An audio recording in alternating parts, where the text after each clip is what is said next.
घर का कोना कोना सज चुका था। तिवारी जी की बड़ी बेटी रोशनी की शादी की तैयारियां जोरों से चल रही थी। मेहमानों का आना जाना शुरू हो चुका था।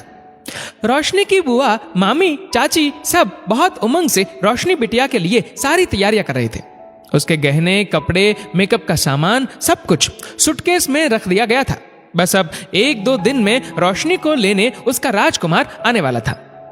रोशनी अपने कमरे में अपनी अलमारी से अपने सारे सर्टिफिकेट और डिग्री को एक फाइल में रख रही थी। तभी चाची कमरे में आ गई। चाची ने कहा, रोशनी बिटिया, ये सब बाद में करना। ये देख, मैं तेरे लिए क्या लेकर आई हूं। ये सुंदर सा हार तेरे लिए, तेरे चाचा और मेरी तरफ से। मुझे मालूम है तू भारी गहने तो पहनेगी नहीं, इसीलिए ये हल्का सा नाजुक सा हार शायद तुझे अच्छा लगे। कैसा है बता तो जरा। रोशनी चाची की गले लग गई और उसकी आंखों में आंसू आ गए। भीगी आंखों से चाची से कहने लगी, हाँ चाची, ये बहुत सुंदर है, मगर इसकी कोई जरूरत ही नहीं थी। आप लोगों का प्यार और आशीर्वाद ही मेरे लिए बहुत है। चाची ने रोशनी की आंखों से आंसू को पोंछते हुए कहा, हाँ, हमारा आशीर्वाद तो तुम्हारे साथ हमेशा ही है, और ये हमारा प्यार जो तुम्हारे साथ हमेशा रहेगा। रोशनी बहुत खुश थी, लेकिन अपने परिवार को छोड़कर जाना इतना आसान तो नहीं था। कमरे में अब बुआ और मामी भी आ चुकी थी। उन्होंने रोशनी से कहा, अब ससुराल में जाएगी तो बिंदी लगाकर रहना, और इतने सारे जो ड्रेस खरीदे हैं रोज नए नए पहनना, साज श्रृंगार करके सुंदर तैयार होकर रहना। ये नहीं कि बस ऑफिस से घर और घर से ऑफिस, घर के भी काम में हाथ बटाना। साड़ी तो अब कोई नहीं पहनता, लेकिन तू सुंदर सजकर ही रहना। बड़े लोगों के पांव छूकर ही घर से निकलना। जल्दी उठना, वहां शिकायत का मौका मत देना। रोशनी की बुआ की बात से सभी सहमत थी। सभी ने अपनी सहमति दिखाते हुए कहा, हाँ, नई नवेली दुल्हन सुंदर सजी हुई, तैयार श्रृंगार की हुई तो अच्छी लगती है। रोशनी के चेहरे पर हल्की सी मुस्कान थी। रोशनी ने अपने सर्टिफिकेट को सूटकेस में रखते हुए बुआ से पूछा, बुआ, इतना कुछ कह रही हो आप मुझे, और मैं आपकी सारी बातें भी मानूंगी। मैं अपने ससुराल में सुंदर सजकर तैयार होकर रहूंगी। घर के कामों में हाथ भी पटाऊंगी। जोर से बात नहीं करूंगी, ना ही छोटी छोटी बातों में गुस्सा करूंगी।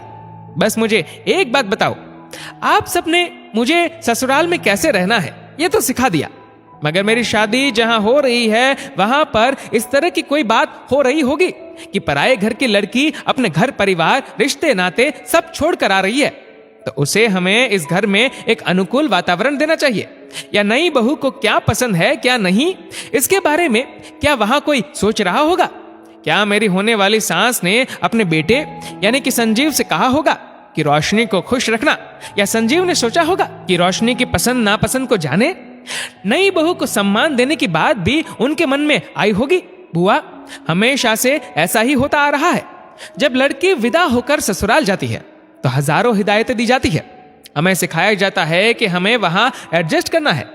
काश कभी लड़के वाले भी सोच पाते कि जो लड़की यहां आ रही है उसके बारे में भी सोचा जाए, उसके लिए भी घर में खास जगह बनाई जाए। क्या कभी ऐसा होगा? जो दादी के समय हुआ वो माँ के समय, और अब मेरे साथ भी क्या ऐसा ही होगा? सभी चुप हो गए क्योंकि किसी के पास जवाब नहीं था। रोशनी का ये सवाल कभी न कभी सभी के मन में आया था। तभी रोशनी की सास, जो रोशनी के लिए एक सरप्राइज लेकर आई थी, वहां आ गई। उन्होंने रोशनी की सारी बातें सुनी और रोशनी से कहा, बहुत बड़ी बात कही तुमने रोशनी। हम औरतें हमेशा से ही सिर्फ यही पाठ सीख रही है कि हमें एडजस्ट करना है, लेकिन हमारे बारे में कभी कौन सोचता है? लेकिन ये सोच तो बदलनी पड़ेगी।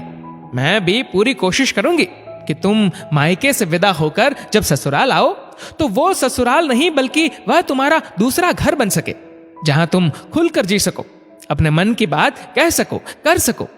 हम बीते कल को नहीं बदल सकते, लेकिन हम आज को तो बेहतर रूप दे ही सकते हैं। वहां पर खड़े सभी लोगों ने रत्ना जी के इन शब्दों पर उनकी बहुत तारीफ की। रोशनी की मां की आंखों में आंसू आ गए और रोशनी अपनी सास के गले लग गई। दोस्तों, ये कहानी लिखी है पायल धाबलिया ने। आपकी इस वीडियो के बारे में क्या राय है नीचे कमेंट करके जरूर बताएगा। और वीडियो अच्छा लगा हो तो इस वीडियो को लाइक करेगा, शेयर करेगा ज्यादा से ज्यादा लोगों तक, और ऐसे ही और भी इंस्पिरेशनल वीडियोस के लिए सब्सक्राइब करें हमारे यूट्यूब चैनल को और फेसबुक पर फॉलो करें हमारे पेज को। धन्यवाद।